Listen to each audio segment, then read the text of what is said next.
Hey y'all, it's Twin Loopy here, and I'm coming over here because I need to ask a question. Ask a question and address some things. This is gonna be probably a three-part series of unsupportive family members. As you all know, I suffer from lupus anemia, and now I've been dealing with this illness for 12 years. And in the 12 years, I want to say my first 2013 to 2020, I was going to chemotherapy.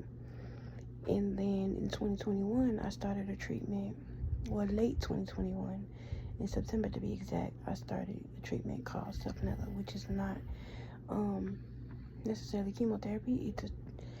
It's a treatment, but it's not chemo. But it's as aggressive as chemo, in a good sense, to where it actually is depleting the body of all it's entirely the entire immune system, and rebuilding it and keeping it built properly and allowing it to function in the way that it's supposed to, right? So to give y'all a backstory, the chemotherapies that I was on was Rituxan, Cytoxan. I've been on Benlysta, I've been on Acthar gel, I've been on Velcade injections, I've been on IVIG, I've done the methotrexate injections. Anything you can possibly think of, I've been on, right? So with the Rituxan and the Cytoxan, once it strips your immune system, you can literally feel it happening once you're sitting in that chair getting that medication. That infusion alone is about 8 hours, right?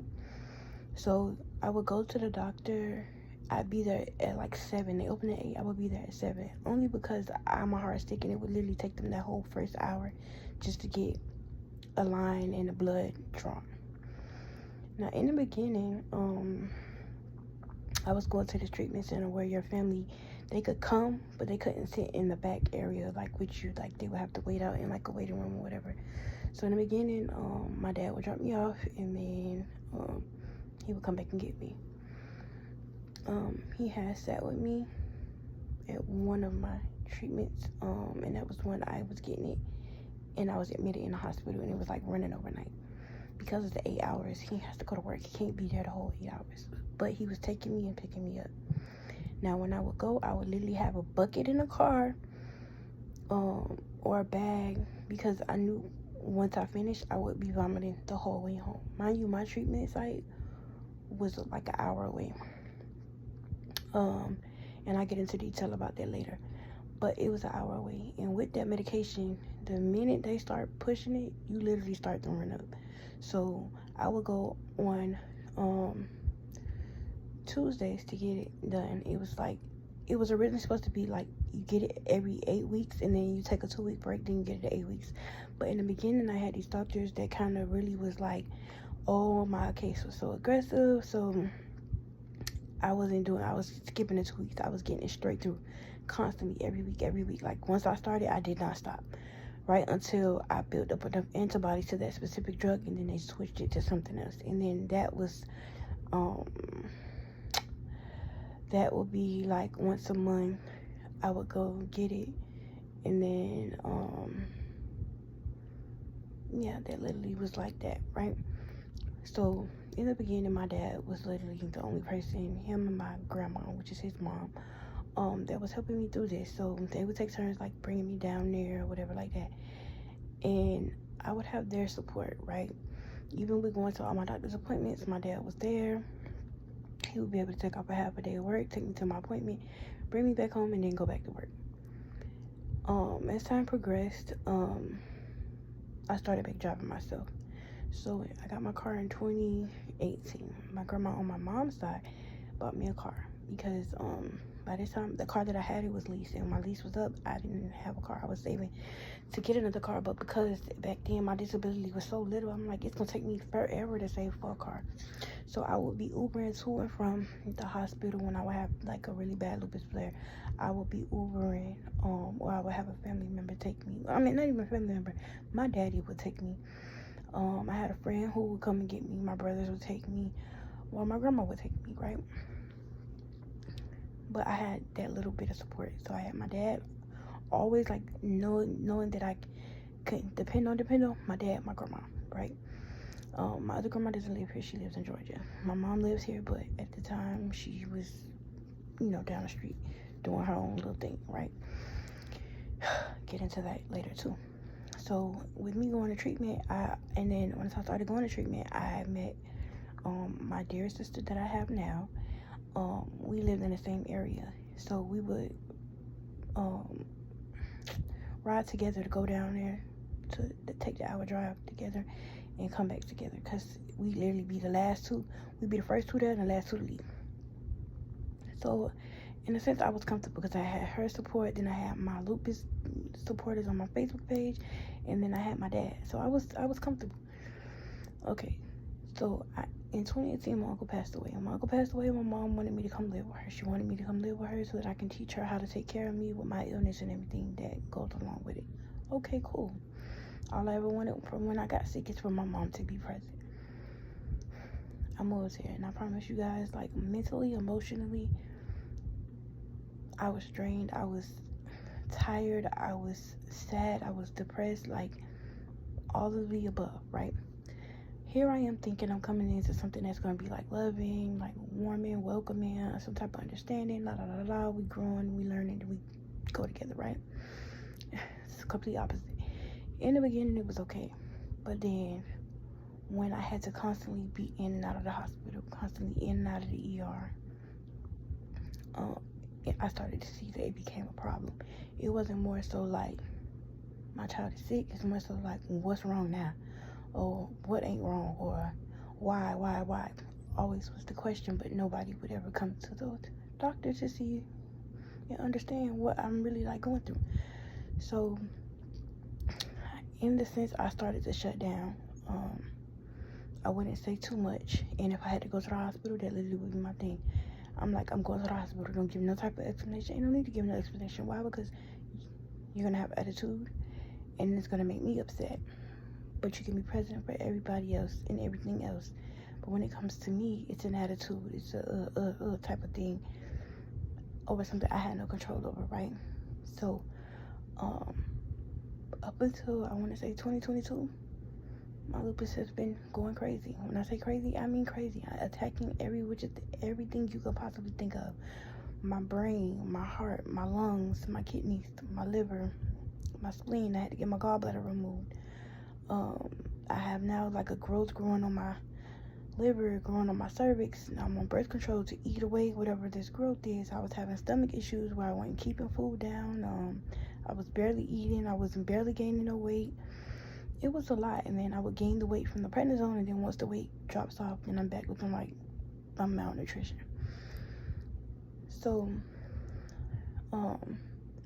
since I had my car, I've been taking myself to and from my treatment, which is like an hour or so away. Now, up until 2021, my treatments used to be 8 hours long. The treatment that I'm on now is literally at the most an hour long. And that's only because sometimes, I don't know, like, I can get it in a 30-minute session and my body will be okay. And then sometimes I'll get it and then I'll be like really, really nauseous. I have a really, really bad headache. It be to the point where it's like my eyes hurt to even keep them open to see. And it's like, I hate that because I'm like, dog, I gotta take this hour drive by myself. I've asked my mom to come with me to treatment. And the response I got was, that's depressing. What would I do that for? Now, you're a parent. I didn't ask to be in this world, and I didn't ask to be sick. The least I want you to do is be supportive. I didn't say you had to drive. I just asked if you would come with me. I gotta know. And it's been like that since I've been on treatment. And I want to know, am I the only one going through this? Like, am I the only one dealing with family members who feel that because they can't physically see what's wrong with me, I'm not in that much pain, or because I've learned to mask it to where I don't feel like I'm such a burden on everybody, always saying, oh, I'm not in pain, I'm not feeling good, or I'm in pain, or this hurts, or that hurts. Like, I want to really know, am I the only one? Like, this is really starting to bother me mentally and emotionally, because as a child, or as, being someone's child and going through this, I need emotional support. It's a lot. You get what I'm saying? It's a lot to deal with on your own. And I'm just grateful and I'm thankful that I'm not into self-harm or suicidalness or anything of the sort, because if I was, I'd have been jumped off in a lake somewhere. If I wasn't as mentally strong as I am, I would have. Like, I see how people become addicts. I see how people, become homeless and strung out because you really have family members that sit up here and like shun you or dumb you down or make your situation seem like it's not as greater as it is. And then the minute something goes wrong, it's this, that, oh, child, my baby, this, my baby. Don't do all of that. The littlest, and all it takes is just a little support. For someone to ride with me down there, that would be my saving grace. Like, but for it to always be a negative rebuttal every time something goes wrong or every time I have to be admitted, it's kind of hurtful. You get what I'm saying? At least coming from me, like from a parent, you want your parents to be supportive. They're supposed to be nurturing and supportive, not negative and combative. Like, in what America? I feel like I'm living in a movie. Like, it's so serious. And the more I get into my story, the more y'all will really be like, what the world? Like, seriously? And then for somebody to sit up here and tell me that a job is more important than my health because I need a roof over my head, baby, it ain't that deep. It ain't never been that deep for me. I will pack up and I will leave the minute I feel unwanted or not cared about. Like, I'm known for that.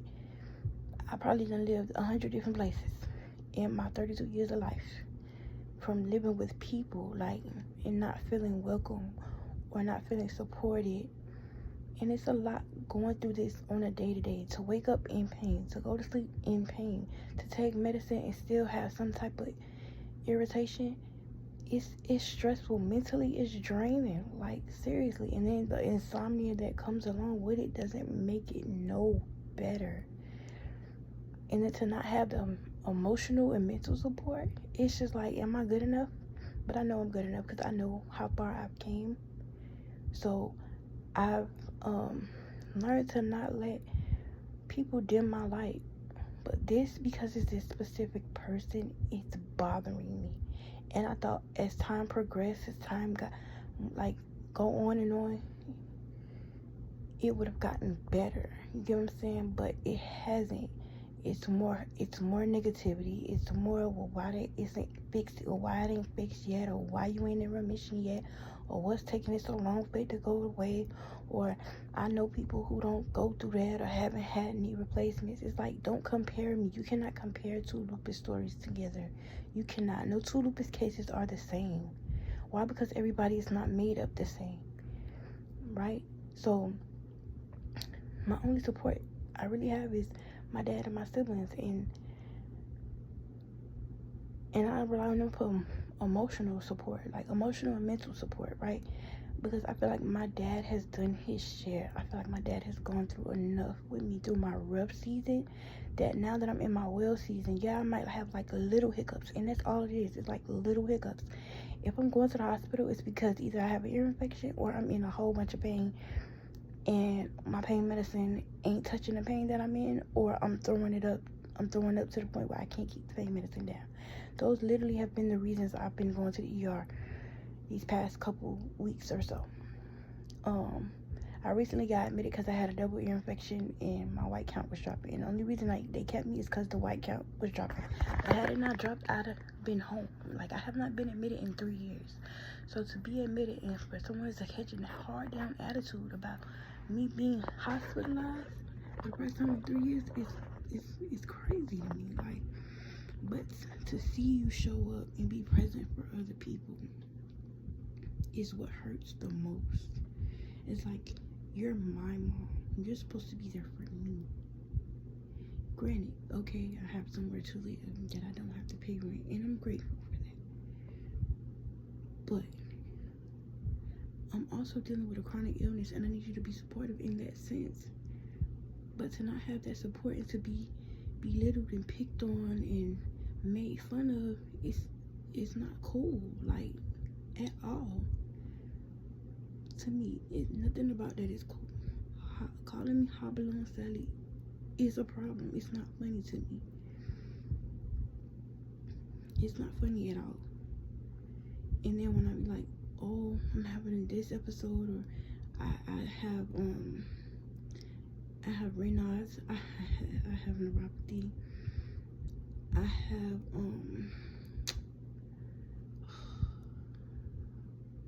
I forget what it's called, but when my equilibrium is off, I get really like lightheaded and dizzy, and then I have these episodes where I feel like I'm gonna faint, like I overheat to the point where I feel like I'm gonna faint. But anytime I'm in any of those episodes and I voice that, is, well, when ain't something wrong with you? And it's just like, you obviously not understanding the illness that I'm suffering from, right? And it's like, I'm tired of explaining it.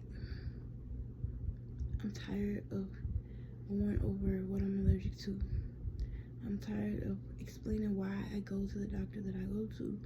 I'm tired, y'all. Like, I'm not say tired, I'm tired. I've been taking myself this long, and it's like, at this point, don't even ask. Sometimes I go to the ER, I don't even tell nobody. Because it's like, for what? I don't want to hear the rebuttal. Like, I don't. I'm already dealing with enough. And to not have a place of comfort, it's like, it's what's bothering me now. Because I've never been, I ain't gonna say never been, I've been in this awkward position, but not to this extent to where I feel like I have no support, like, at all, right? I usually tell my dad everything, but lately I've noticed he's been dealing with a lot on his end. So I don't want to call and be like, oh, this, that, and the third, and I'm like, it's just putting more stress and adding more stress to him. Because I'm very much so an independent person. I hate having to depend on other people, and I like to live up to my independent standards. And I get it. Sometimes I'm not gonna always be able to be superwoman. I'm not gonna always be able to be as independent as I want to be, and sometimes I will need help. Like, I understand that, but it's like, when I get to that point and I don't have the help, then it's like, this is why I am the way that I am. So I don't plan to depend on nobody. When someone say they're gonna do something, I hear you talking until I physically see you do it. You get what I'm saying? Like, but I just want to know, am I the only person whose family is like this? Like, I even remember in the beginning, people was telling me I need to go see a psychiatrist because they didn't believe that I was literally in pain that much all the time like that, or it wasn't that bad. And then it took for other people to express their knowledge of the illness, or them knowing somebody with the illness, for people to really, like, open their eyes for real. And then another thing, I don't understand how the scars on my body affect somebody else. Me missing my teeth, why is it embarrassing to you? It ain't your mouth. And if you're that embarrassed, why aren't you helping me fix it? That's my question. I mean, I don't have control over the breakage. At this point, I know I have to get everything taken out and get full dentures, and I'm okay with that. I am totally fine with that, because the journey that I've gone through with just them constantly breaking out, and now you can see that they're shifting. My teeth never been crooked like this. They're only becoming crooked so bad because I don't have no teeth on the sides and in the back, so they just kind of doing whatever.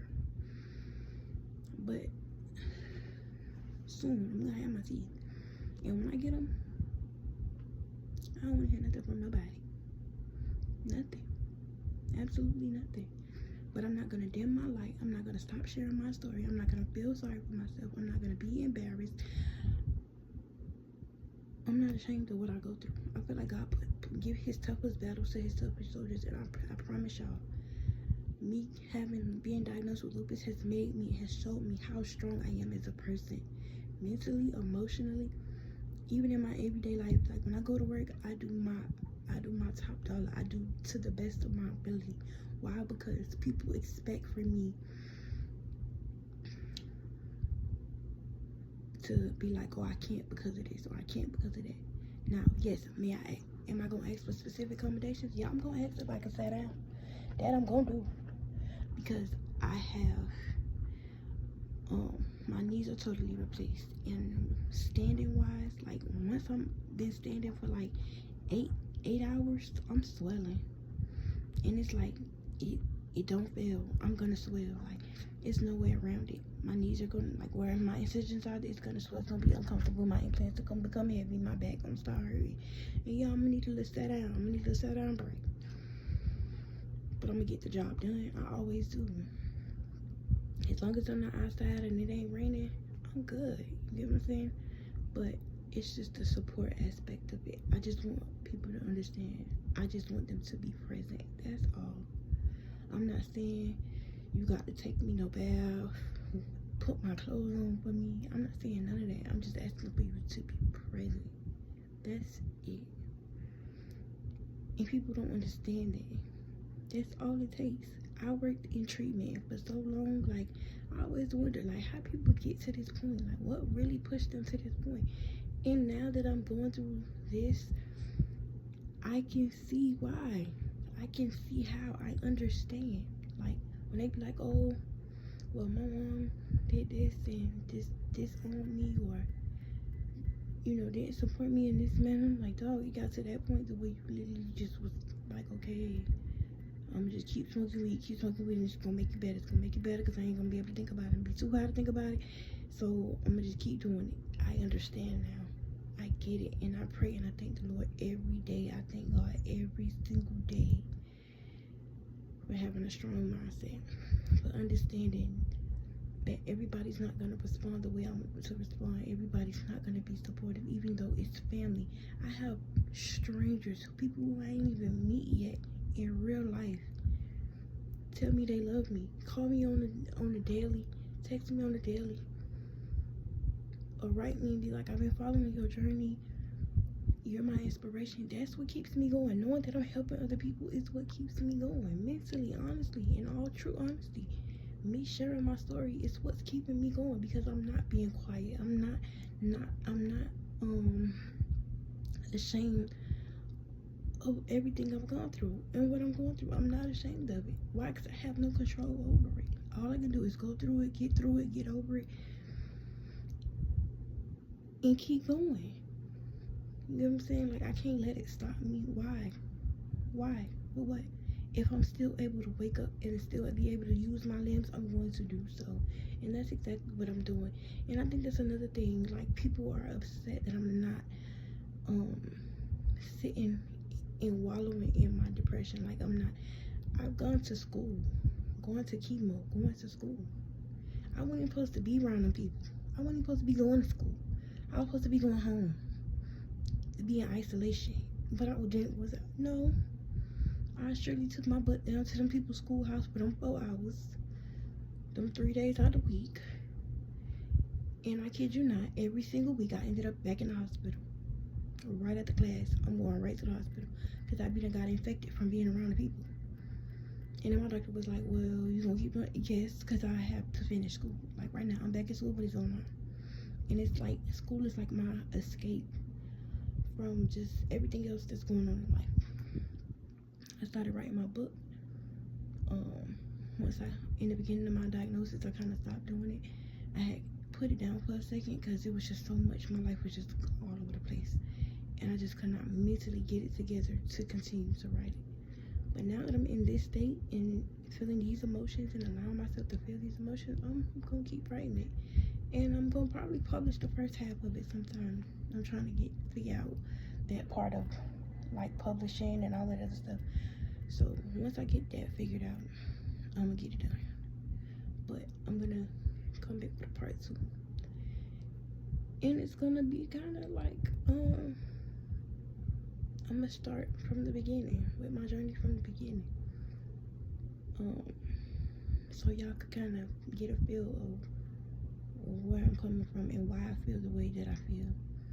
But in all actuality, I know I'm not the only one who has family members who don't really believe that they're in as much pain as they say that they're in, or that what we're going through, like, they don't really understand it because it ain't physical. You can't because it ain't swollen. They don't think something is wrong. Because it's not red, They don't think nothing is wrong, and that's not always true. Can you see a fever? Let me know if you can see a fever.